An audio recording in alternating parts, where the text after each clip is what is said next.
Ore comigo, diga assim: meu Deus, eu abro a minha mente, meus ouvidos e o meu coração para entender, receber e ser transformado pela tua palavra. Em nome de Jesus, amém. Querido, todo casamento tem problema. Todo casamento. Por quê? A vida tem problema. É impossível você viver sem problema. Problema não é problema. Problema é se você não tem sabedoria para resolver o problema, não quer resolver o problema e não tem o Deus que resolve problema. Não quer problema no casamento? Não case. Não quer problema com carro? Anda a pé. Não quer problema com inquilino? Não compre casa, não alugue. Não quer problema com empregado? Não seja patrão. Mas isso não quer dizer que você não vai ter problema. Você não vai ter problema com o empregado, mas vai ter problema com o patrão, porque você vai ser o empregado. Você não vai ter problema com o inquilino, mas vai ter problema com o senhorio, porque você vai alugar a casa. Não vai ter problema com o carro de PVA nem gasolina, mas você vai andar de ônibus e a pé, vai ter problema do mesmo jeito. Então você tem que escolher por aquilo que você vai sofrer. Já que vai sofrer, sofre pelo que vale a pena. Porque você vai sofrer para viver uma vida medíocre ou vai sofrer para viver uma vida extraordinária. Mas o sofrimento vai ter do mesmo jeito. Se você ganha pouco, é porque o problema que você resolve é pequeno. Aumenta o problema que o salário aumenta. Porque quem resolve grandes problemas ganha muito mais de quem resolve pequenos problemas ou quem não resolve problema nenhum. Certo? Eu tenho um versículo bíblico que resolve qualquer problema no casamento. Qualquer. Você pode anotar. Se você obedecer apenas esse versículo bíblico, você nunca vai ter problema no casamento. Esse versículo é o oposto de Gênesis 2,18. Porque lá em Gênesis 2,18 diz: não é bom que o homem esteja só. Esse versículo é o oposto. Anote para nunca esquecer. Não é bom que o homem se case. Resolve todo o problema do casamento.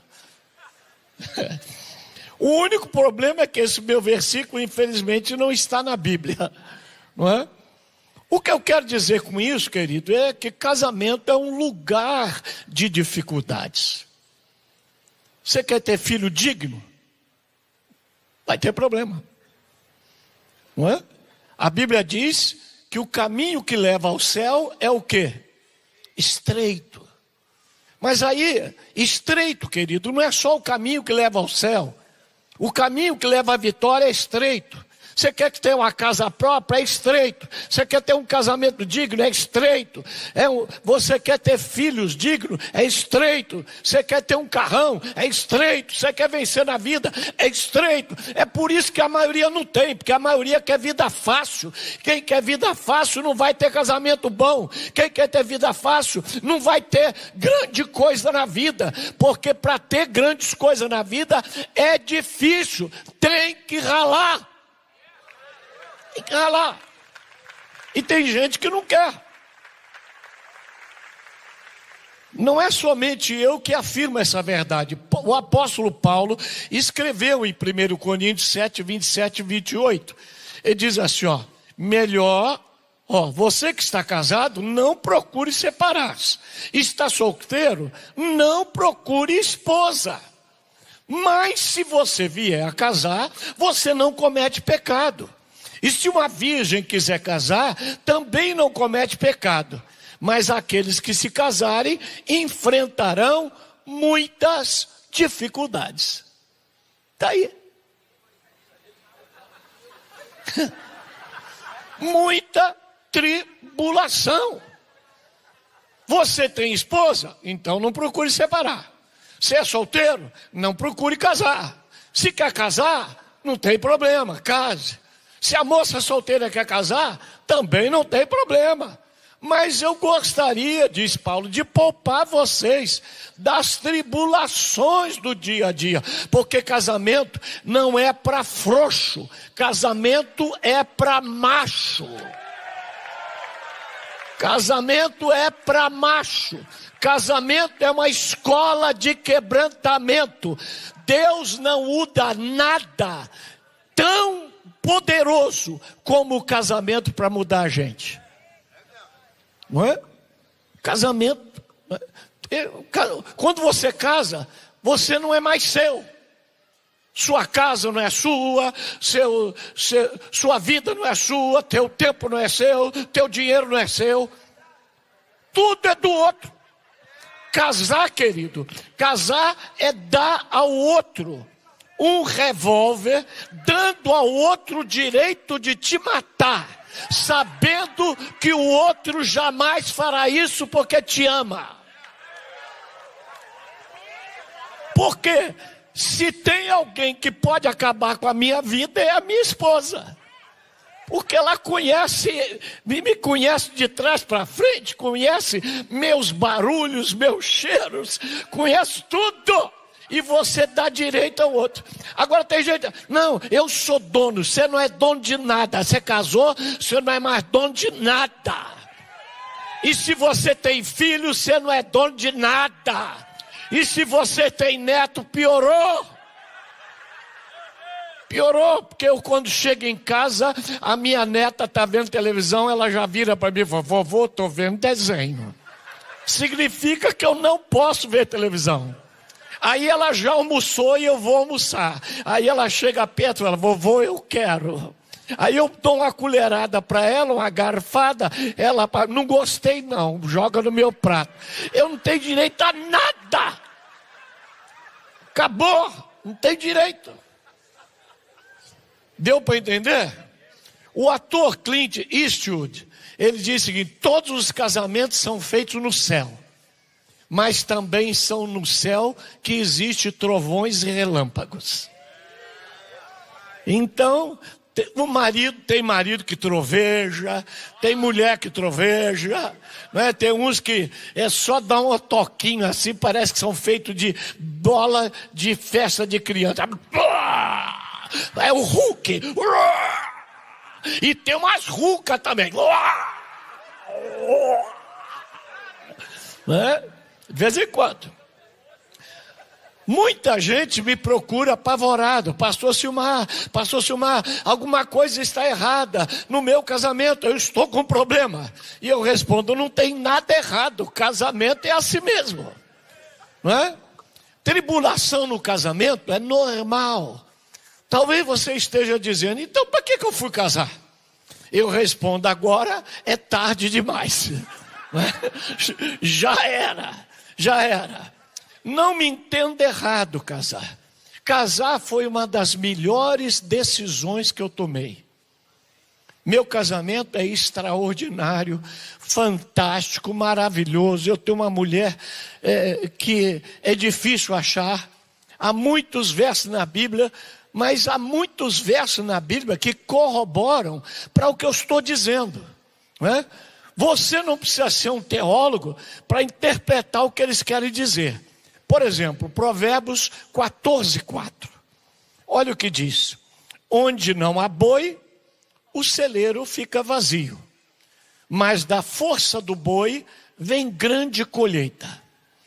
Isso, o que Salomão está querendo dizer? É o seguinte, meu irmão, você quer ter boi, vai ter que limpar o celeiro.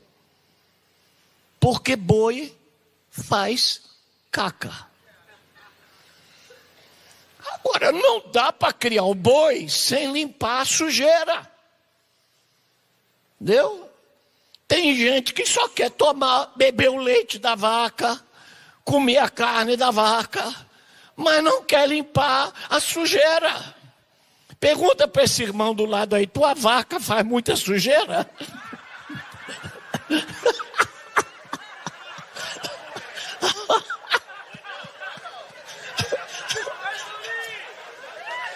se a vaca não faz muita, eu garanto que o touro faz.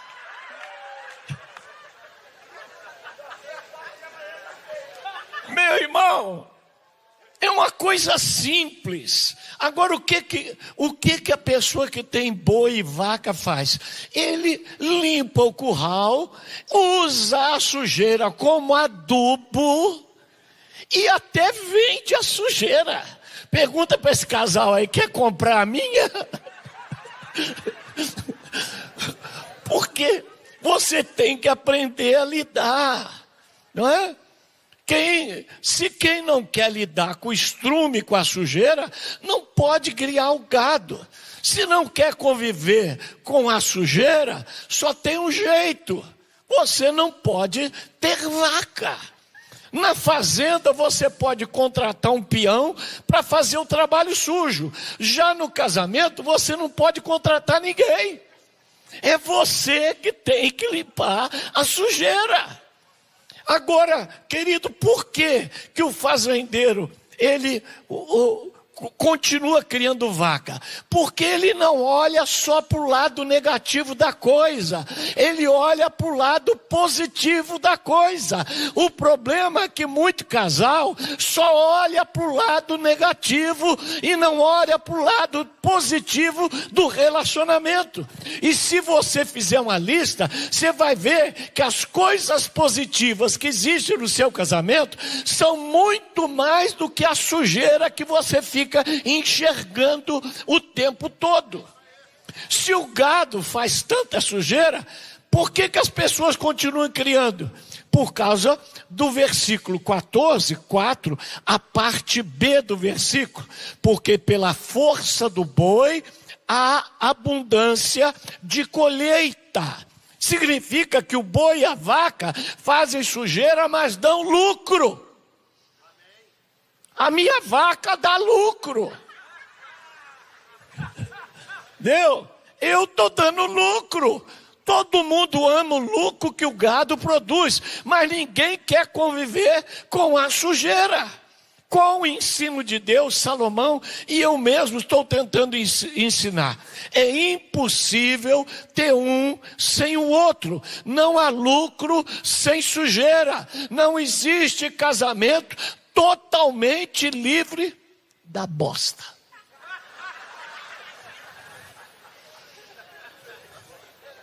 É impossível. Felicidade não é um completo, infinito estado de perfeição, querido. Hoje em dia existe uma tirania de felicidade. Eu quero ser feliz. A Bíblia não fala em felicidade. A Bíblia fala em transformação. A Bíblia fala em maturidade. E transformação só vem com luta, problemas. Viu? Maturidade só vem com lutas, com problemas. Você só fica bem fisicamente se você correr, se você levantar ferro, se você malhar, se você dar duro. Você só vai ficar rico se dá duro. Você só vai ter carro se dá duro. O casamento não é exceção. Não é um estado de contemplação que você vem aqui no culto de casais e o doutor Silmar aparece e faz plim, plim, plão, plão, e você. Quando eu era criança, eu cantava uma música. Vede cautelosamente vai o barquinho a vagar, e o vento que é o seu motor não o deixa parar. Minha vida é assim também. Não vivo no mar, mas vivo a vagar. Sou como um barquinho cruzador, mas quem me conduz é o Senhor. Oh, oh. Meu irmão, isso é música de criança. É? A gente acha que a vida é um barquinho cruzador e o vento está na popa. Mas não é, a vida é um barco a remo. E o vento está soprando ao contrário.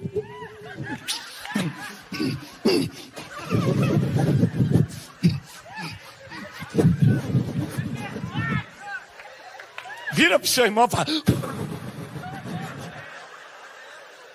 tomara que você não esteja com mau hálito, senão ia ser pior.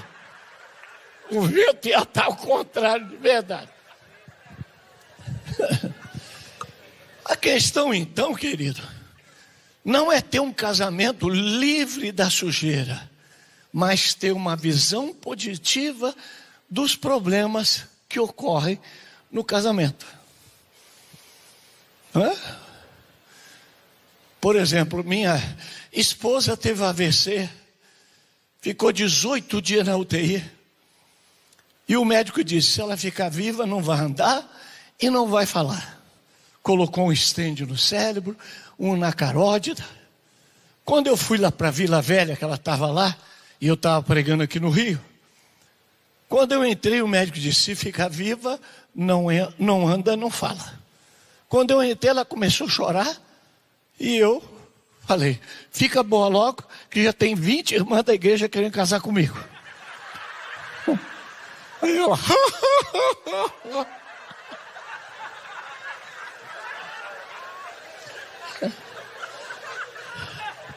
Meu irmão, veja bem, querido, veja bem, no mundo tereis aflições, mas tende bom ânimo, eu venci o mundo. Aqui tem 3 R's, realidade, no mundo tereis aflições, não tem como fugir.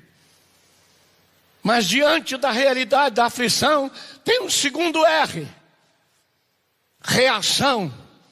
Tenha bom ânimo.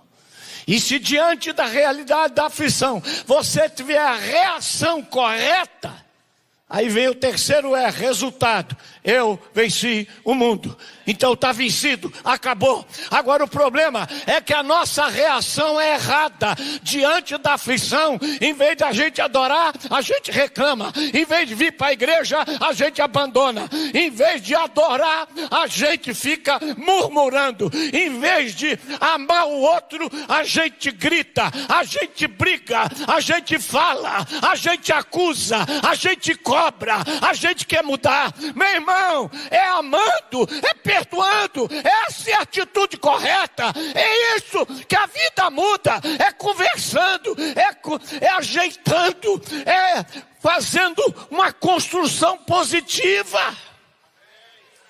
Porque casamento é construído como você constrói um templo, com oração, trabalho duro, renúncia e ofertas de amor. É assim.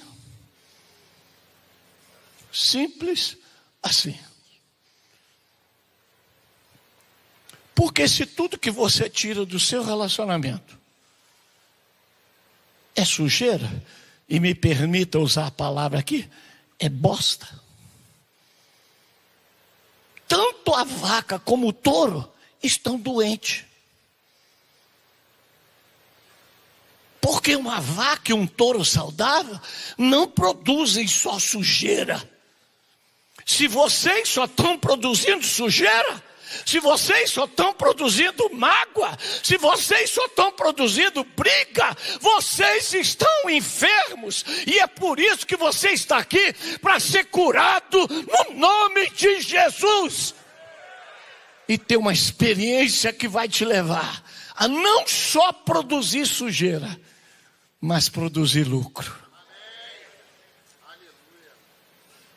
Meu casamento é bom porque meu casamento produz lucro. Não há tanta sujeira mais. Acabou.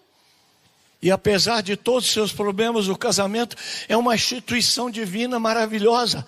A estatística prova que pessoas casadas são mais felizes que as solteiras.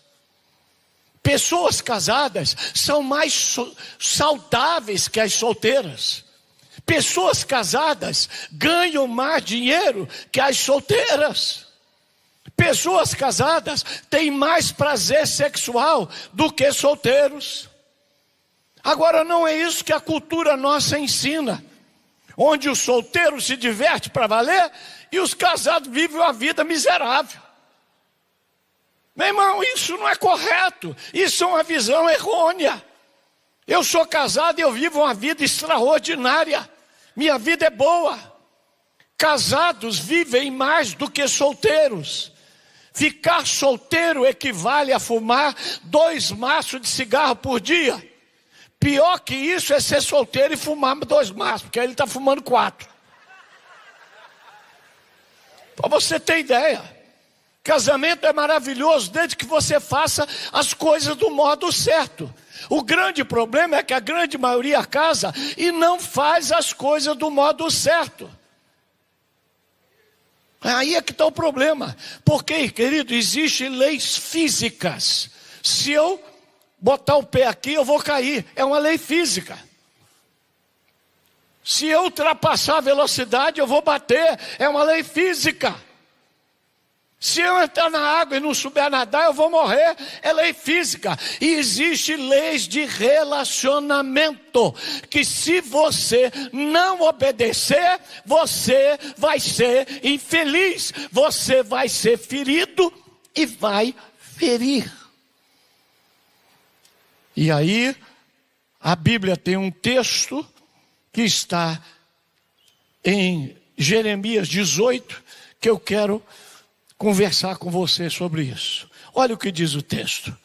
Esta é a palavra que veio a Jeremias da parte do Senhor. Eu não sei você, mas quando eu leio a Bíblia como se ela fosse escrita só para mim. Então aqui esta é a palavra que veio do Senhor ao Silmar. Esta é a palavra. Vamos colocar seu nome aí? Põe de novo o primeiro versículo. Esta é a palavra que veio da parte do Senhor. Deus está enviando uma palavra para você. Vá à casa do oleiro, e ali você ouvirá a minha palavra. Esta hoje é a casa do oleiro. Então fui à casa do oleiro e vi trabalhando com a roda. Por que ele está trabalhando com a roda? Porque antigamente não tinha luz elétrica, não tinha motor, então tinha uma roda de madeira pequena em cima, uma roda maior em cima, com um pau, e uma roda menor embaixo. E o oleiro ficava molhando a mão no barro, e com o pé ele ia fazendo assim, ó. E à medida que ele batia, a roda de baixo girava e ia rodando, e ele ia moldando o barro. Talvez hoje em dia não existe mais casa de oleiro como essa, porque hoje olaria é onde faz tijolo. Mas provavelmente você já viu alguém trabalhar em oleiro, que você não lembra. Você lembra do filme Ghost?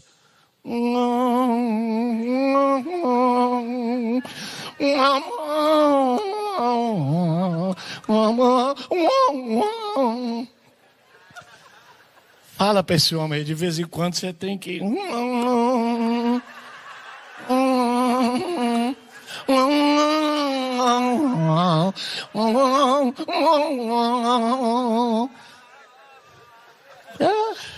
Agora, irmão, você tem que saber trabalhar. Porque tem uns homens aí que descobriram que a mulher tem uma glândulazinha lá no meio dos pequenos lábios que chama clitóris. Aí ele pensa que o clitóris é chave de ignição. A mulher nem deitou, ele já está...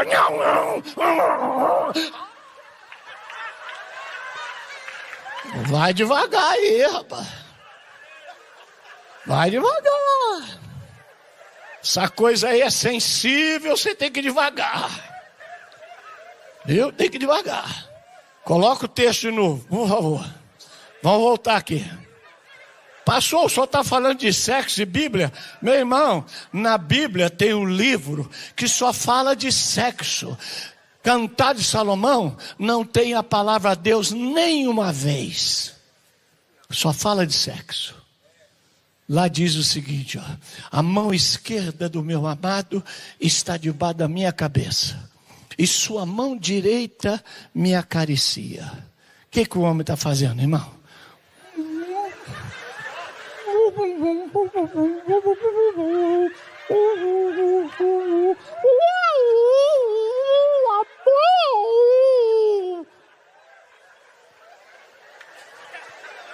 Fala para esse irmão e vai com tudo. É hoje. Tá pensando o quê? Mas o vaso de barro que ele estava formando estragou-se em suas mãos. E ele o refez, moldando outro vaso de acordo com a sua vontade.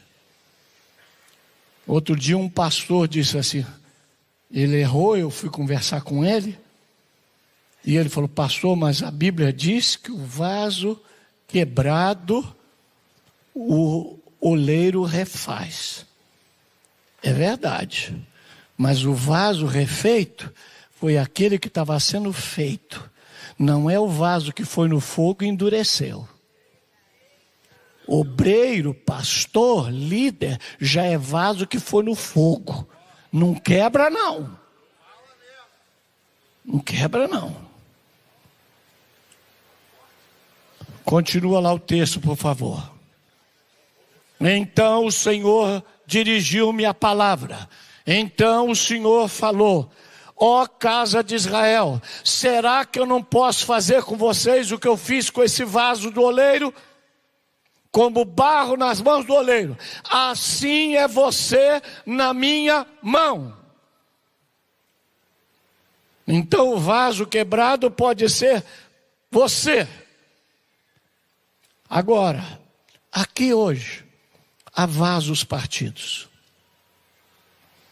Aqui hoje, a pessoa de espírito abatido, vontade enfraquecida, aspirações perdidas, casamento despedaçados, famílias divididas, vidas financeiras quebradas, corações espatifados. E nós usamos expressões que atestam para a verdade que eu estou falando. Estou um caco. Estou com os 4 pneus arriados. Arrebentaram comigo. Estou detonado. Estou em frangalho. Meu coração está partido. Me fizeram em pedaços. Você me feriu. Como é que o vaso quebra, querido? Principalmente nesta noite que estamos falando. Ele quebra pela traição. Quebra pela desesperança. Sabe o que é desesperança? É não mais acreditar que o bem pode vencer o mal. Isso é desesperança. O vaso quebra pela irresponsabilidade. Porque tem casais que há alguém que é um irresponsável. Não assume os compromissos. Sobrecarrega o outro, porque o outro tem que assumir. Não faz o que tem que fazer e sobrecarrega o outro, porque o outro tem que fazer. E todo homem passivo tem uma mulher nervosa.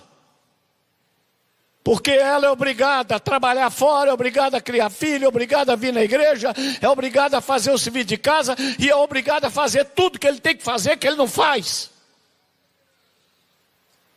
Quebrado pela irresponsabilidade, quebrado pela dívida, quebrado pelo desamor, quebrado pela infidelidade. O que é infidelidade? É quando um não vive o amor que prometeu. Eu dei a minha palavra, Janice, na felicidade ou na desventura, na riqueza ou na pobreza, enfermo ou com saúde, até que a morte nos separe. Para isso, diante de Deus e dessa testemunha, eu dou a minha palavra. Quem quebra não tem palavra, quem quebra não tem caráter. Eu dei a minha palavra, eu vou cumprir. Deus é um Deus de palavra. Eu vou cumprir. Minha mulher não vai precisar vir à frente em curso de cura interior. Minha mulher não vai precisar ir a psicólogo, nem psiquiatra, nem meus filhos. Porque quando ela casou comigo, ela casou com a cura e não com a doença.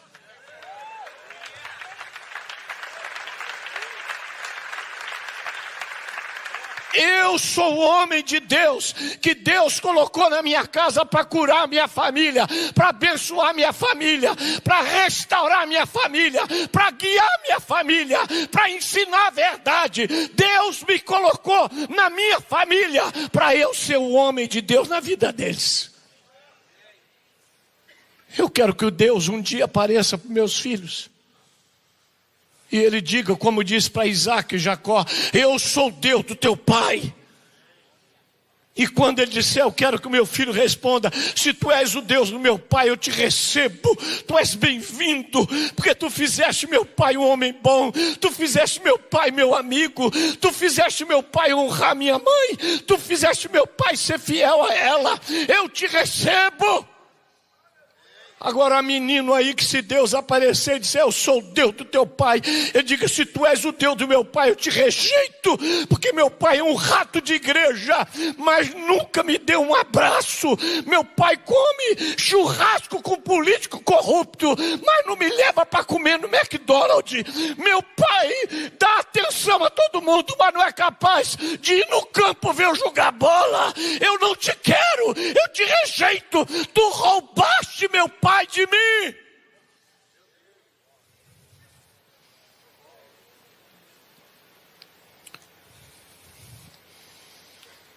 Quebrado o vaso pelo vício. E tem gente que se agarra ao céu enquanto passa pelo inferno. Quebrado por traumas do passado.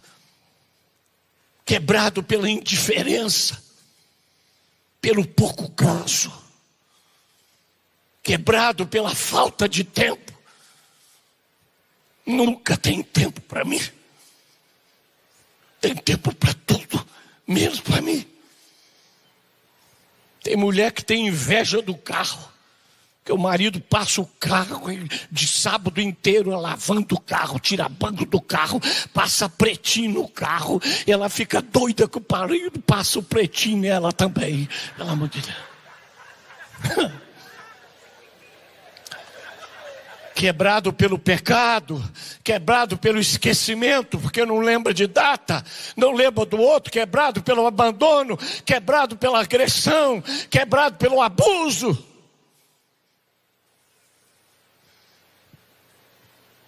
E às vezes a gente abusa tanto, que é a mesma coisa que tivesse estrupado.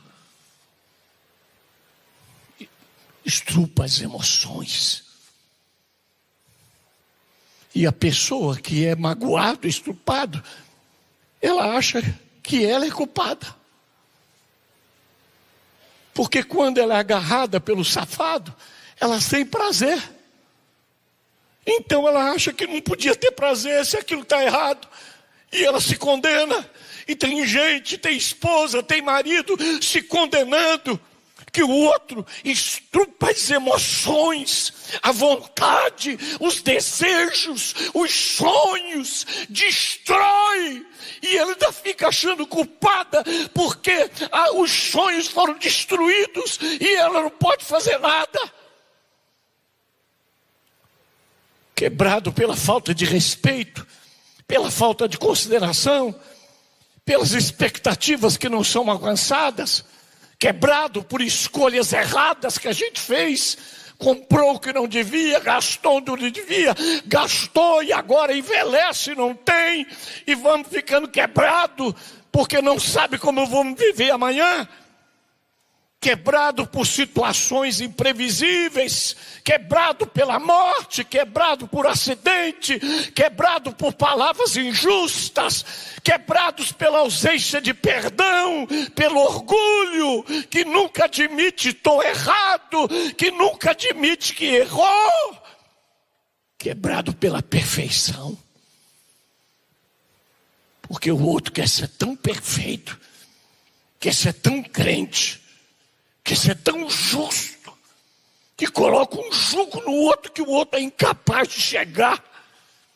E é por isso que eu conto meus problemas, minhas dores no púlpito, que as pessoas saber que não é eu, é Deus que fez, é Deus que faz, é Deus que cura, é Deus que perdoa. Não sou eu não sou bom, eu não sou perfeito, mas eu tenho um Deus que é bom e me aceita na minha imperfeição. O que ou quem partiu seu coração? Aqui há mulheres magoadas por aqueles que elas deviam entregar o coração. Aqui há mulheres usadas durante a noite e abandonadas durante o dia. Aqui há mulheres que quase nunca são tratadas com dignidade e carinho. Homens que fazem o papel de machos, fortes, vencedores, mas são inseguros pelos seus sonhos frustrados. Homens que não têm consolo e por isso não sabem consolar. Homens que não foram curados e por isso não sabem curar. Homens que não foram perdoados e por isso não sabem perdoar. Homens que não foram abraçados e por isso não sabem abraçar. Homens que não receberam carinho e por isso não sabem dar. Gente que não conhece a lealdade de um companheiro, uma companheira. Gente vulnerável, sincera, que escancara a alma, expondo seus horrores, confessando suas culpas, seus medos, para serem expostas, olhadas de soslaio. Eu sou procurado por muitos vasos quebrados. Filhos quebrados por pais que espancam até tirar sangue, que não conhece a liderança de um amor de um pai, nem o beijo e a proteção de uma mãe. Essa semana mesmo fui numa igreja e 3 moças me procuraram. Podemos ser suas netas? Eu posso ser seu filho? Outro dia fui numa reunião de pastores. E um pastor de 45 anos, 47, chorando, enquanto eu pregava.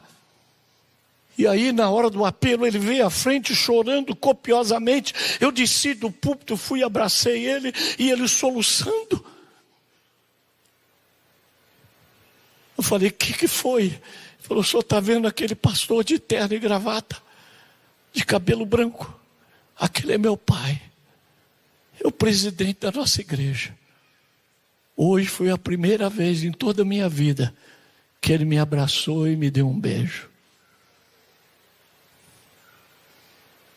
Chorando porque recebeu o primeiro beijo do pai.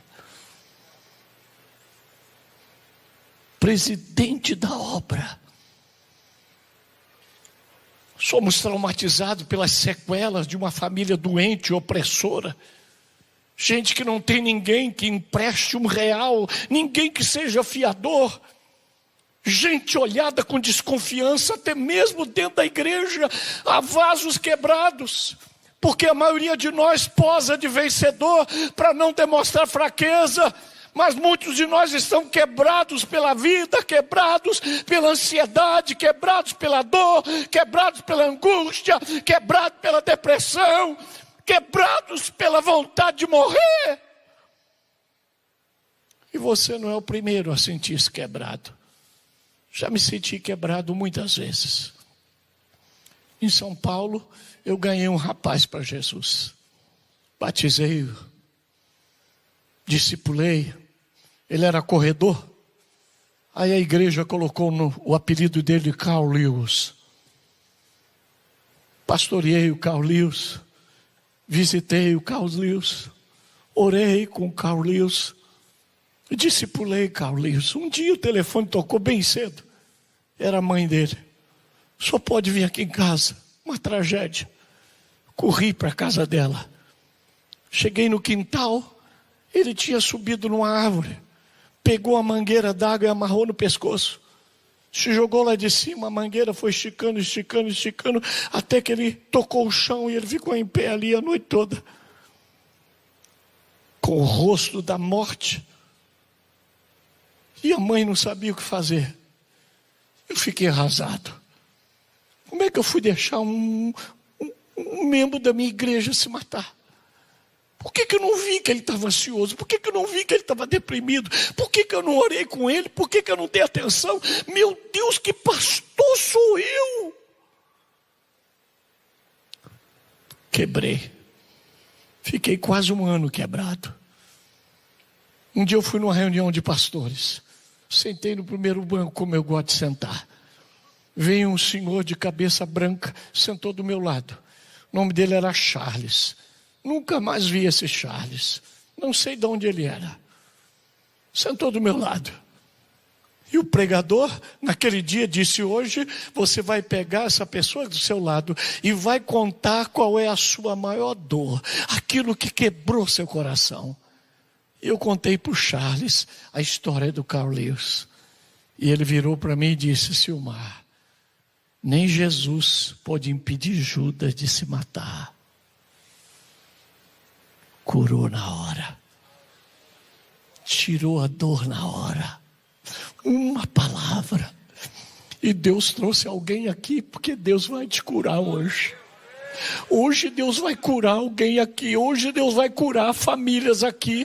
Hoje Deus vai curar casais aqui. Hoje Ele vai tirar com a mão como tirou de mim.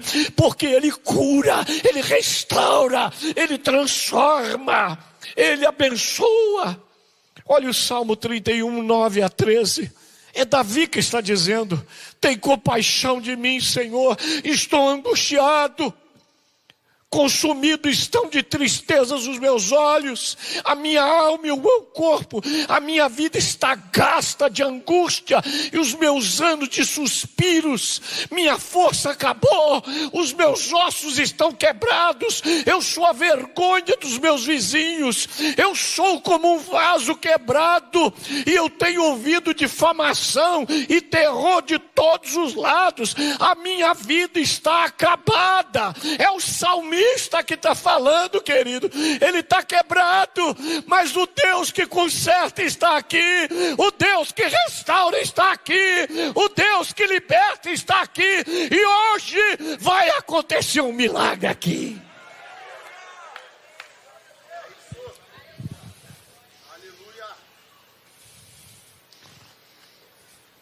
Um rapaz da minha igreja, de quase 2 metros, um dia durante o culto teve uma convulsão. Caiu, vieram uns 10 irmãos, seguraram ele, porque já sabiam, e eu não sabia.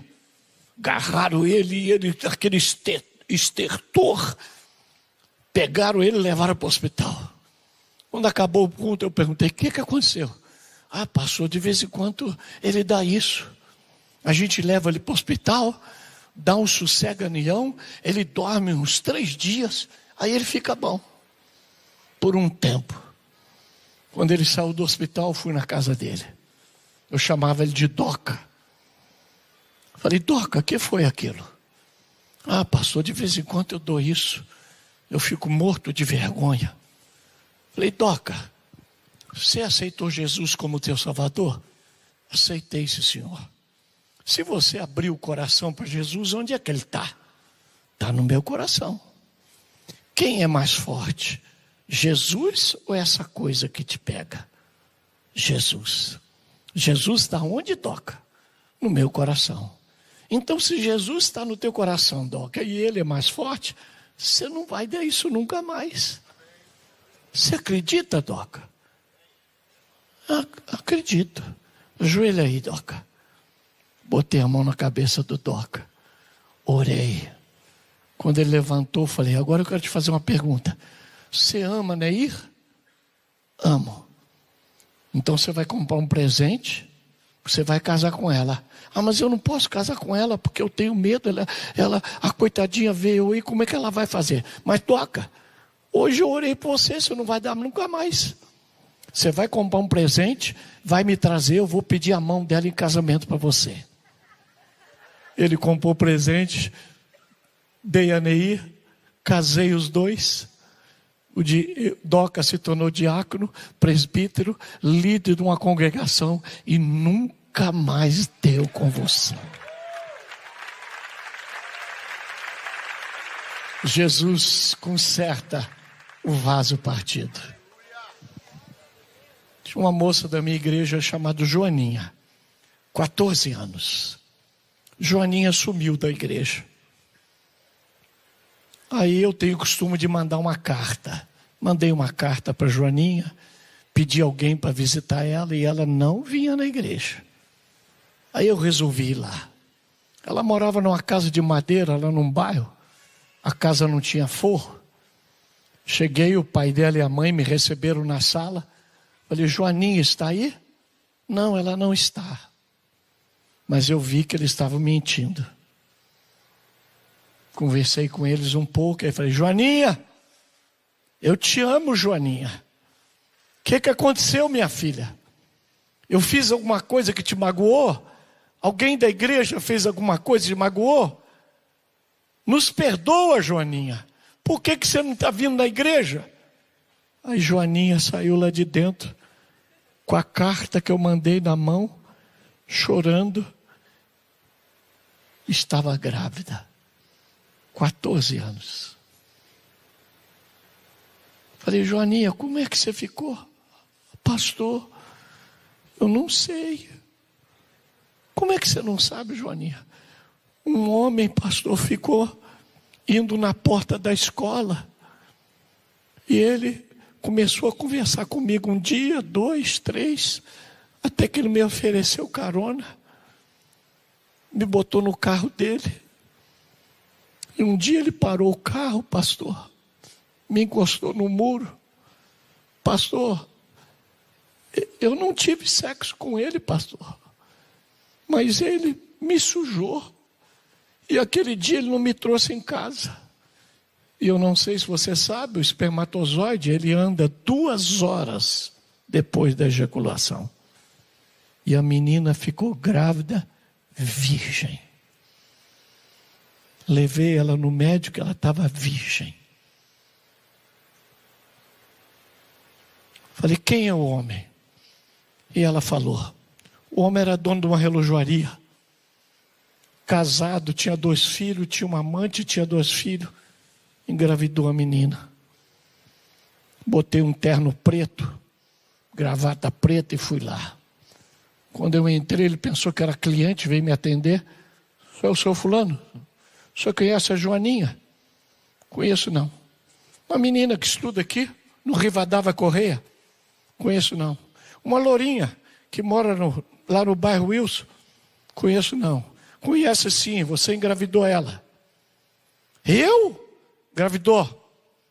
Eu levei ela no médico, ela está grávida, sua. Você engravidou ela. Você vai entrar no carro aqui e vai comigo lá na casa dela. Eu não vou, você vai. Botei ele no carro, levei lá. Eu vou registrar a criança, você não vai registrar nada. Você já tem 4 filhos. Você não vai poder fazer nada por esse. Você vai registrar ela como sua empregada na sua relojoaria. Vai dar um enxoval. Vai pagar tudo. Vai pagar a médica, ela não tem nada. Vai pagar um INSS. E vai dar todo o enxoval da criança. Botei ele no carro, levei de volta. Quando eu cheguei, ela falou, o que o senhor é dela? Sou pastor. E pastor faz isso? Faz. Passado 35 anos, fui lá no Uruguai no aniversário da igreja. Aí veio alguém por trás de mim, tapou meu olho e falou, adivinha quem é?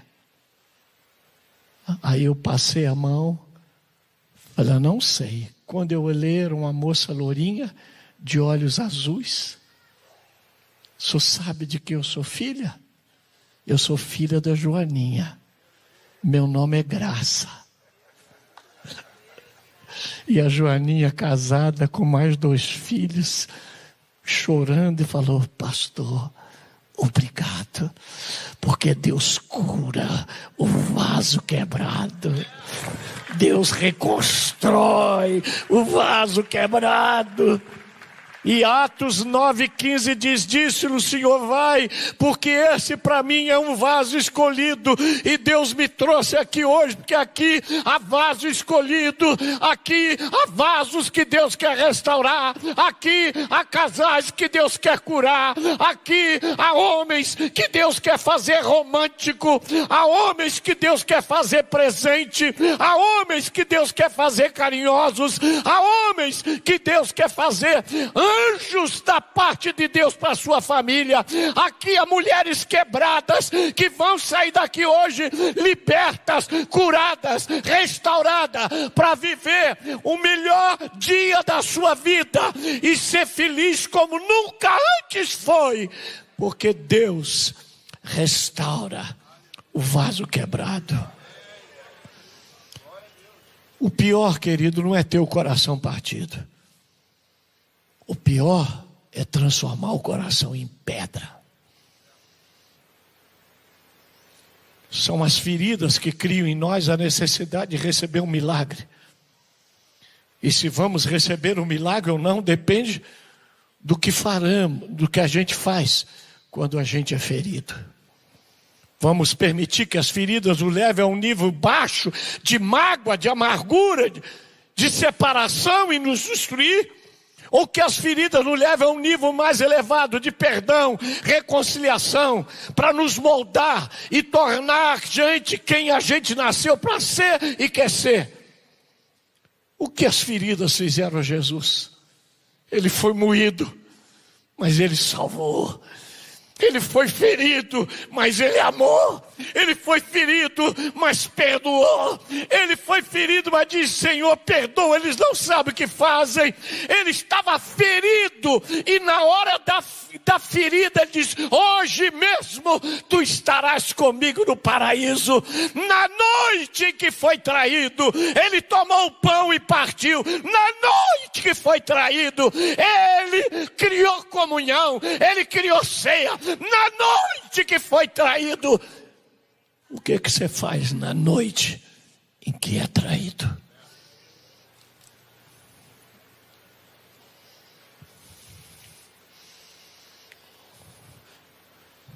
O que as feridas têm feito a você?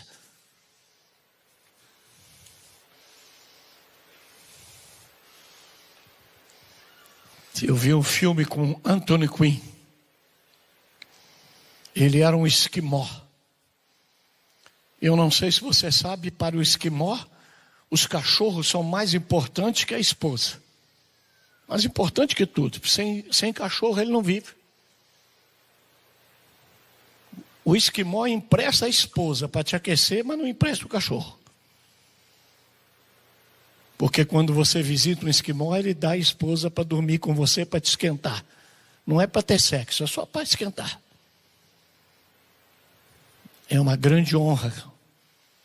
E no filme, ele vai cruzar um lago gelado, e o gelo quebra, e o trenó do amigo dele entra água dentro. E o amigo vai e segura o trenó, e enquanto segura para não perder o cachorro, a mão dele fica dentro do gelo. Anthony Quinn vem, pega uma chave, uma faca, corta, deixa o trenó embora, e aí quando tira a luva do amigo, ela está preta, as mãos pretas do frio. Ele pega um cachorro, abre a barriga do cachorro com a faca, e enfia a mão do amigo dentro para esquentar. E o amigo grita: está doendo, está doendo. E ele diz: está doendo, é porque tem vida, só a morte não dói. Está doendo, é porque Deus está agindo. Está doendo, é porque você ainda está sentindo o mover de Deus. Está doendo, é porque tem vida. Porque se não dói mais, o coração virou pedra. Se não dói mais, chegou a separação. Se não dói mais, a gente divorcia.